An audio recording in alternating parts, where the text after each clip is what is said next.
আসসালামু আলাইকুম। সন্ধে ৭টা, বাংলাদেশ বেতার রাজশাহী। স্থানীয় সংবাদ পড়ছি মাহমুদ শওকাত।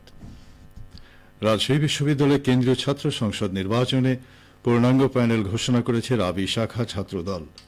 আজ দুপুরে বিশ্ববিদ্যালয়ের কেন্দ্রীয় শহীদ মিনারে আয়োজিত এক সংবাদ সম্মেলনে প্যানেল ঘোষণা করেন কেন্দ্রীয় ছাত্রদলের সাংগঠনিক সম্পাদক আমানুল্লাহ আমান।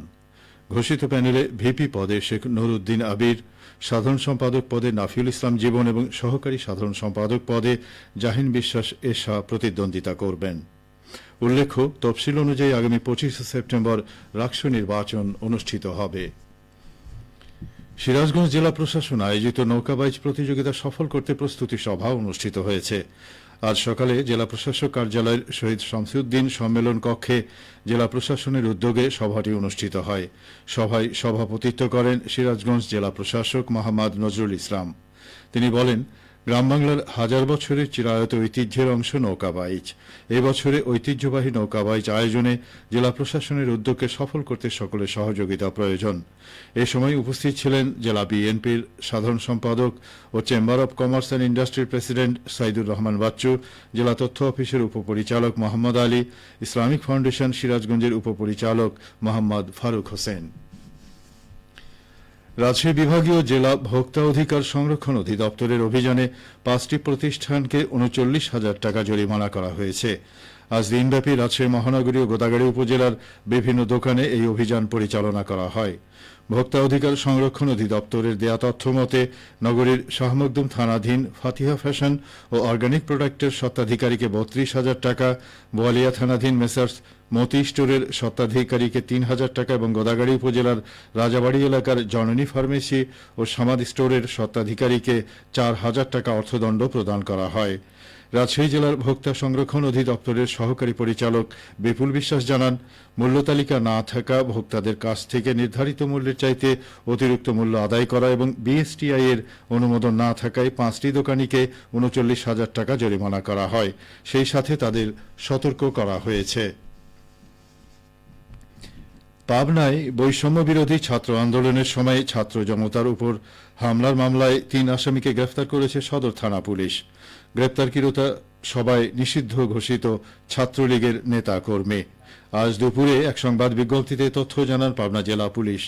এর আগে গতকাল দিবাগত রাতে বিভিন্ন জায়গায় অভিযান চালিয়ে তাদের গ্রেফতার করা হয়। গ্রেপ্তারকৃতরা হলেন পাবনা পৌর এলাকার শালগাড়িয়ার এডওয়ার্ড কলেজ শাখা ছাত্রলীগের সহ সভাপতি ইফতের আফাত সিয়াম, সদর উপজেলার নলমুরা গ্রামের মালঞ্চি ইউনিয়ন ছাত্রলীগের সভাপতি সাজিদুর রহমান শান্ত এবং বারাদি গ্রামের ছাত্রলীগ কর্মী মারুফ মল্লিক। পাবনা সদর থানার ভারপ্রাপ্ত কর্মকর্তা আব্দুল সালাম জানান, আসামিদের জিজ্ঞাসাবাদ শেষে আদালতের মাধ্যমে জেল হাজতে পাঠানো হয়েছে। আরও জিজ্ঞাসাবাদের জন্য পরবর্তীতে আদালতে পুলিশের পক্ষ থেকে আবেদন জানানো হবে। সিরাজগঞ্জে লক্ষ্যমাত্রা ছাড়িয়েছে রোপা আমন আবাদ। কৃষকেরা ব্যস্ত সময় কাটাচ্ছেন রোপা আমন পরিচর্যায়। সদর উপজেলা কৃষি অফিস সূত্রে জানা যায়, চলতি মৌসুমে সিরাজগঞ্জ সদর উপজেলায় রোপা আমন আবাদের লক্ষ্যমাত্রা ছিল 11,750 হেক্টর। আবাদ হয়েছে লক্ষ্যমাত্রার চেয়েও বেশি 12,200 হেক্টর জমিতে। বেশিরভাগ কৃষকরাই ভালো ফলনের আশায় স্থানীয় জাতের পাশাপাশি হাইব্রিড ও উচ্চ ফলনশীল জাতের ধানের আবাদ করেছেন। রোপণ শেষে আগাছা পরিষ্কার ও সার প্রদান করা হচ্ছে কৃষি অফিসের নির্দেশনা অনুযায়ী।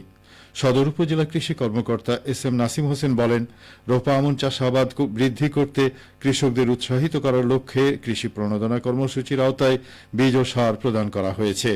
এছাড়া ফলন বাড়াতে সার ব্যবস্থাপনা বিষয়ে কৃষকদের নানাভাবে পরামর্শ প্রদান করা হচ্ছে।